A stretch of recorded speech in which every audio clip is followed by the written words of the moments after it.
Bahkan sudah ada videonya dan sudah dijatuhi sanksi juga dari Bawaslu setempat begitu ya, sudah tahu juga pasti tentunya. Dan saat ini masih datang terus berbagai laporan-laporan dan bukti-bukti sedang kita siapkan untuk segera kita susun rapi, kita laporkan ke Bawaslu. Misalnya yang di TPS Pinang Ranti begitu di Jakarta Timur itu bahkan ketua KPPS-nya yang meminta agar salah satu petugas dari pengamanan di TPS itu pencoblos itu sekitar 18 kertas suara dicoblos 03. Nah ini kan tidak benar ya. Sambil kami juga akan mengusut, mencari tahu apa penyebab dari rendahnya partisipasi masyarakat pada pilkada kemarin tanggal 27 itu. Banyak dugaan-dugaan atau opini-opini atau spekulasi-spekulasi. Salah satunya adalah ada dugaan rendahnya partisipasi masyarakat kemarin karena didesain oleh seseorang atau satu kelompok dengan cara menahan undangan untuk menyoblos tersebut. Karena biasanya undangan untuk menyoblos itu didistribusi lewat RT dan RW. Nah, kali ini ketika pilkada kemarin tanggal 27 November itu yang distribusi adalah KPPS atau petugas pemilu yang ada di kelurahan. Ini di luar kewajaran sebenarnya. Bang Basri, ini tudingannya serius, Bang Basri. Bang Basri, dengan keterbatasan serius. Mereka. Yang abang maksud siapa ini, Bang? Yang menghambat penyaluran distribusi surat suara itu siapa? Tim pemenangan Ridwan Kamil dan Suswono mengumumkan hasil hitung C1 yang dilakukan pihaknya terhadap Pilkada Jakarta 2024. Tim pemenangan RK dan Suswono mengatakan pasangan nomor urut 1 Ridwan Kamil Suswono menerima 40,17% suara. Dengan hasil tersebut, total suara yang masuk yaitu 4.353.683 suara. Paslon nomor urut 1 memperoleh suara 40,17% dengan perolehan suara 1.748.714 suara.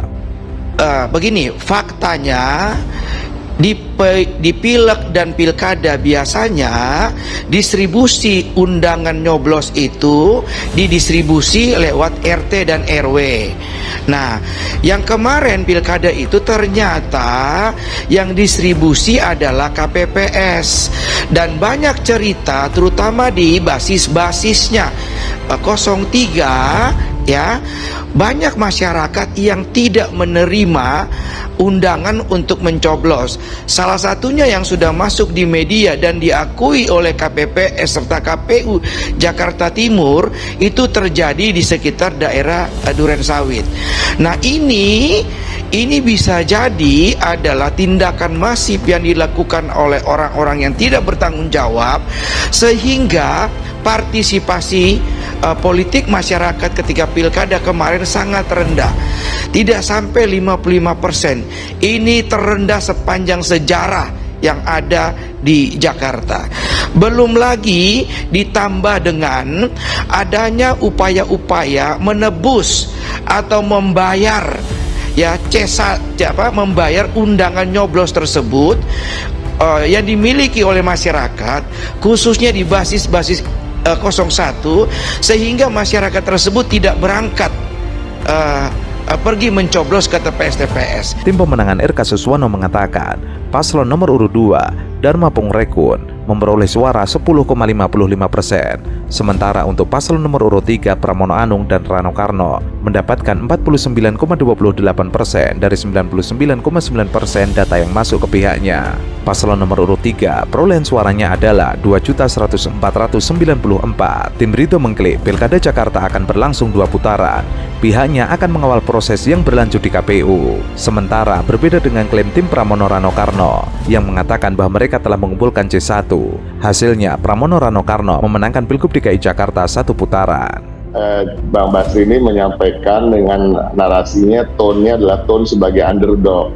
Padahal partainya ada belasan di situ. Semua partai yang berada di parlemen ada di kubunya Ridwan Kamil dan Suswono. Kalau di awal-awal musim kampanye selalu mengatakan yakin menang karena caleg-calegnya sudah berhasil mengumpulkan suara sekian persen dan jadi di DPRD gitu. Terus sekarang menjadi mentalitasnya underdog, mengatakan bahwa kami seakan-akan mengatur kecurangan yang masif. Ini nggak masuk akal lah. Semua masyarakat juga tahu yang namanya kecurangan masif yang terkait dengan apa yang disampaikan semua dengan skenario-skenario tersebut hanya bisa dilakukan orang-orang atau sosok-sosok atau kelompok-kelompok yang berada di pihak kekuasaan gitu. Jadi gimana cara ngaturnya? Bahwa kami ini partai parlemennya cuma satu yang menjadi pendukung, yaitu PDI Perjuangan, kemudian ada Hanura dan Partai Umat yang tidak ada di DPRD DKI. Jadi agak sulit lah untuk dipercaya juga lah kisah-kisah seperti ini. Tapi nggak apa-apa, intinya ini namanya masih belum pengumuman, semua orang usaha yaitu sah-sah saja. Tapi pada prinsipnya kami bisa yakinkan pada masyarakat bahwa kami tidak melakukan hal-hal tersebut, tidak punya kapasitas juga atau kemampuan untuk melakukan kecurangan seperti itu. Itu yang harus dipahami. Dan terkait dengan bagaimana surat undangan dan lain-lain, kami setuju, betul.